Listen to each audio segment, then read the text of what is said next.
puzzles many people at the farmer's market. It looks a little bit like an alien. So I'm going to show you what you can do both with the leaves and how to cut this up and enjoy it raw, sauteed, steamed, roasted. It's a really versatile plant and delicious.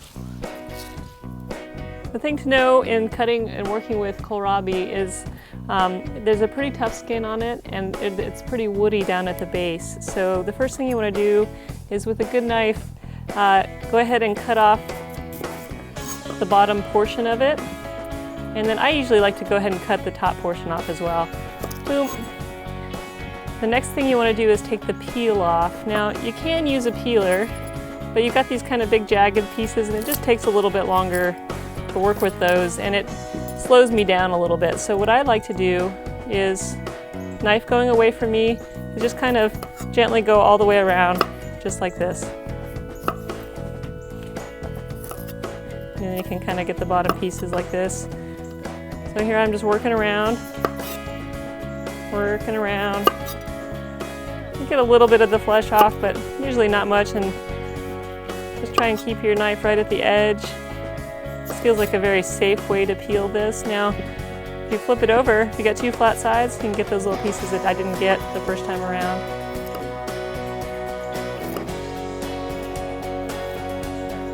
And so once you've got your peeled kohlrabi, now what? So my favorite way to eat it is raw. A little bit of salt on this, or dipped in a sauce. It's totally delicious. It tastes a little bit like the cross between a really fresh, wonderful turnip and an apple, maybe a piece of broccoli. Really nice. But you can also grate this and put it in a salad. You can put it in chunks like this or like this and put it in a steamer basket for a very short amount of time to soften it if you prefer it that way. The thing you'll notice about kohlrabi is it's a very wet, there's a lot of water in this, and so putting a little bit of salt on it and putting it in a bowl for a few minutes can help draw the water out and make it a little drier to work with, and some people prefer that in terms of cooking with it. I've roasted, put this in a roasting pan with some other vegetables. It's worked out great. Sauteed, steamed, you can do whatever you like with this. All you got to do is work around this peel. It's not a big deal. Just coming back to these leaves real quick. I'm going to get a few more from this little companion kohlrabi here. If you're getting it right out of the garden and it's got a little brown on it, this is just, we had a little bit of a freeze. You can pick that stuff right off, but if you are sauteing your kohlrabi, you can put the bigger pieces in first, and there's no reason you can't throw in these leaves as well.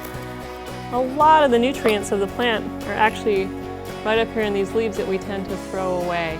So I really like this method of lining up your leaves. If it's got a thin stem, don't worry about getting it off the stem. And just do a little nice cross cut. This makes your greens cook really fast, just in 1 or 2 minutes in a steamer basket or in a saute. Boom, they're soft, they're bright green, and they're delicious. Again, you're looking for a bit of a broccoli turnip kind of taste with these.